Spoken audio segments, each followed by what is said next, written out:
I must say that in the light of all those who have spoken so far, I am moving to a totally different area, which is that of the historical dimensions. Everybody so far has talked of the contemporary issues of the Brahmaputra.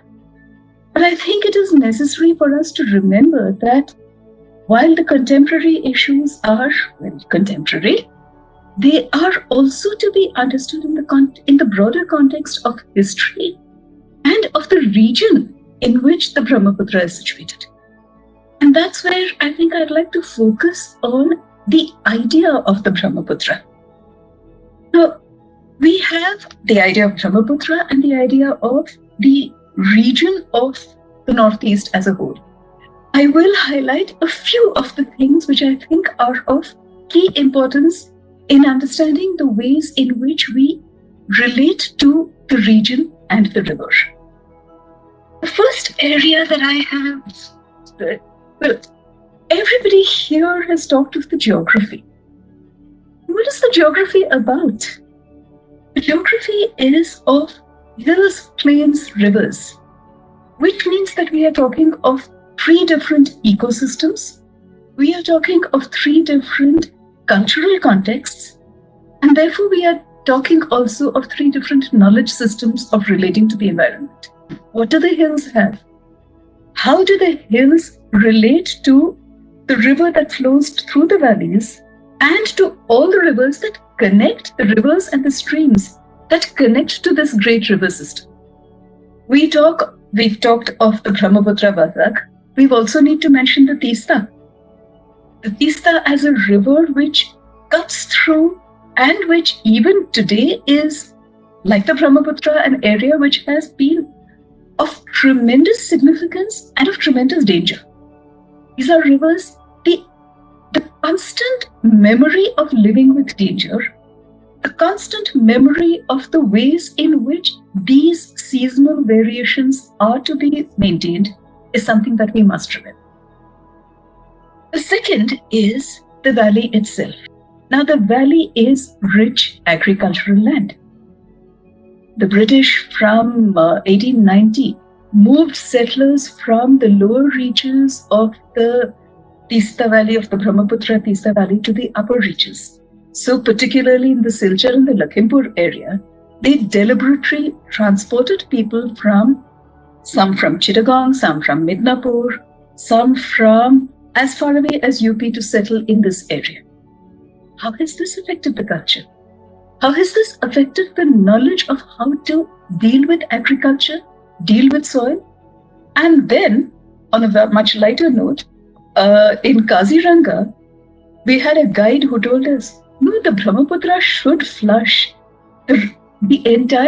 Should flood, because the entire area gets flushed out and cleaned again. Now, if that is a local perspective, then where has this emerged from?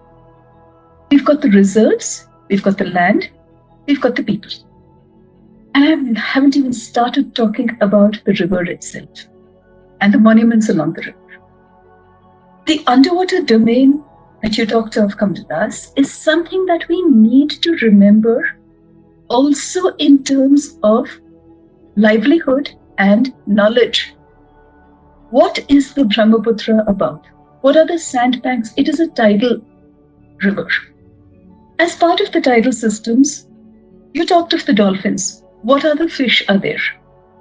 How do these fish navigate up and down the river?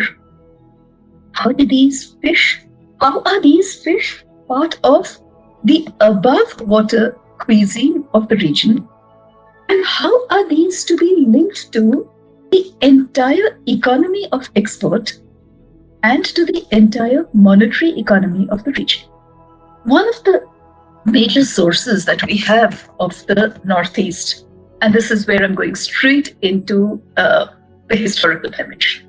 One of the most important sources that we have is of the time of Emperor Aurangzeb, when we know that he sent an expedition into the Kamrup area. It's not the first, but it is the one for which we have the maximum records. So into Kamarupa. It is interchangeably called Kamarupa and Ahom. the Ahom dynasty, the Kamarupa kingdom. The word Kamarupa goes back to a very, very early time.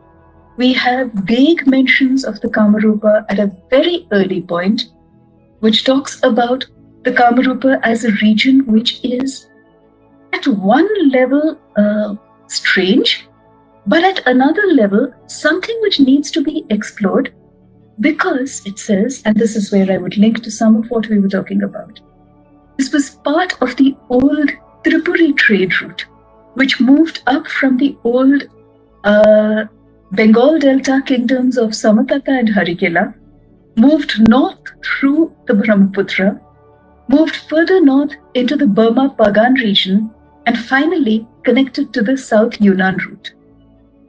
This is a connection that we need to remember, we need to reinforce, and we need to understand from the security perspective in current times as well. Then we move to yet another dimension of the traditions. Boats. Brahmaputra has been described as a nad. It's a male river. It's powerful, it's strong. When you stand on one bank, you feel like you're looking at the sea. And there are stray references, even in the Mahabharata, to this great inland sea, this great expanse of water. All of these, this great expanse of water, fine, but what lies on the shore? We know Guwahati. When you stand at Guwahati, the river seems a nice, peaceful, slow-moving. But if you concentrate on the river, if you stand on that bridge at Guwahati and look at the river down, you can see the undercurrents. How do the people deal with the undercurrents? How, when we are talking of silting, do we deal with the undercurrents?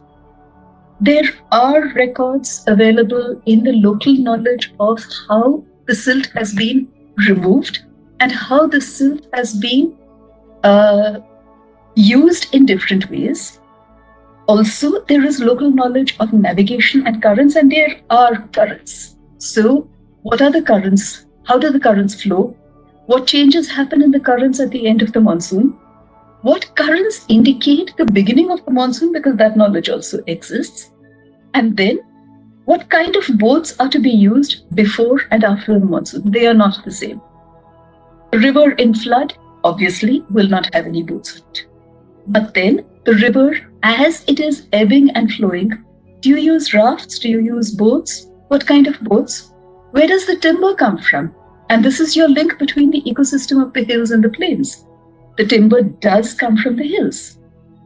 Then, there is the entire pastoral economy of the hills. India's hills are still pastorally oriented. It's not just in the Northeast. It is all over the country. How does this pastoral culture link to the river? What is their imagination of the river? What is the way in which they mythicize, understand, and connect to the river?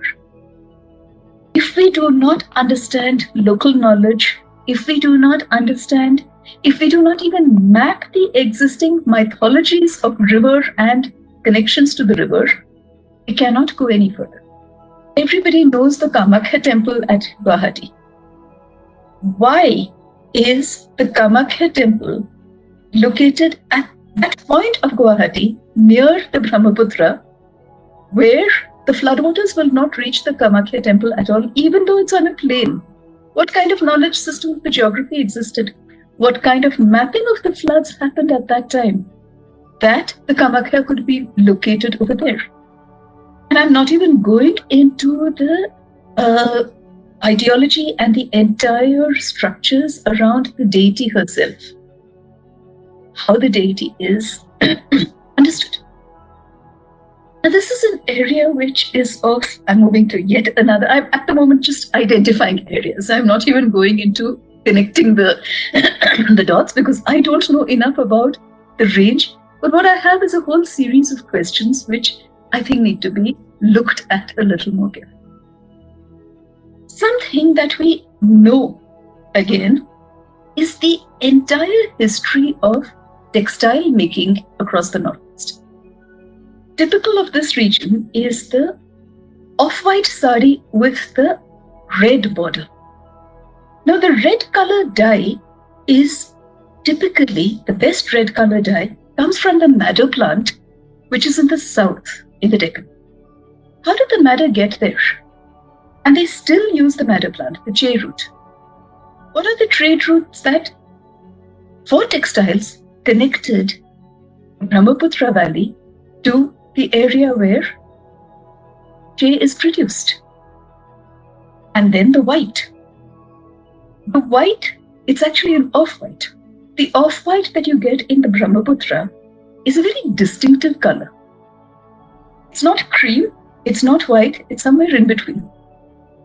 And there are records, textile-based records, which say that to the north, and this is from the south of India, which say that to the north, there is a river which will clean, but will not clean white like the Krishna.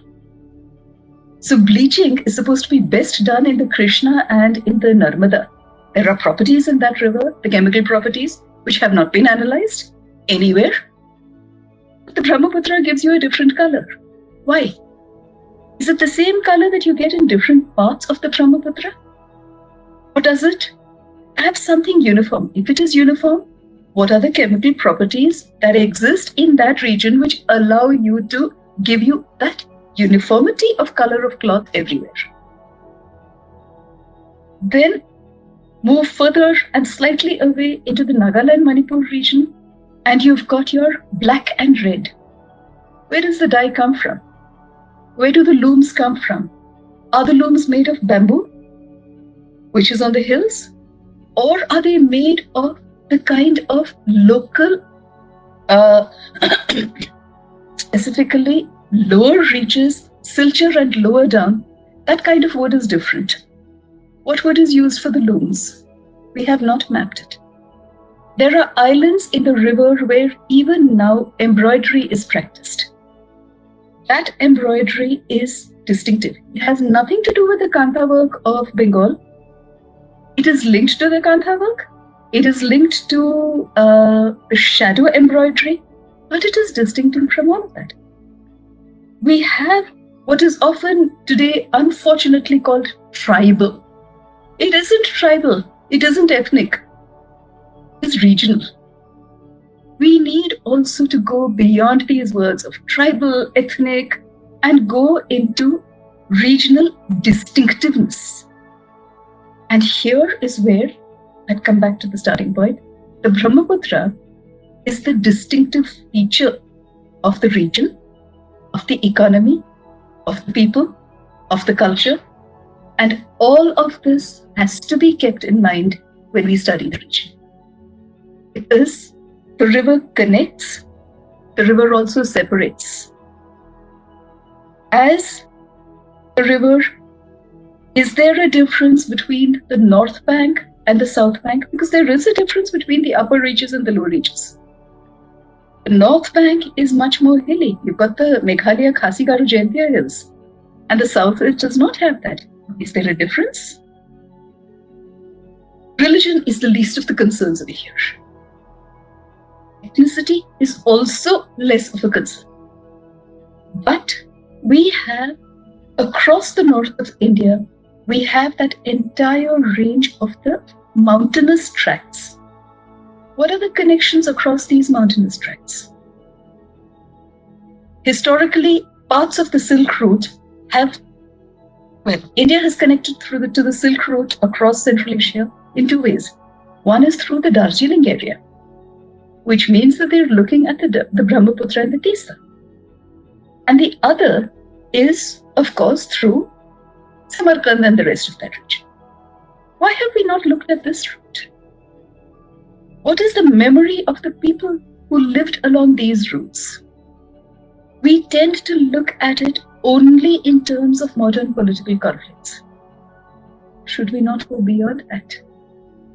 What I am looking for, therefore, and like I said, this is not an area that I have ever really researched. But these are concerns which have constantly come up and which I think need to be understood before we can look at the ways in which Brahmaputra is to be approached. Peoples, places, cultures, and riverine civilizations. These, I think, are part of the ways in which we need to approach the Brahmaputra. Traditional knowledge is one dimension, but we need to understand that traditional knowledge, we need to acquire it, and we need to connect all of these dots. And bringing it to contemporary times, we need to look at contemporary world also through the lens of the people's memory that led to the contemporary.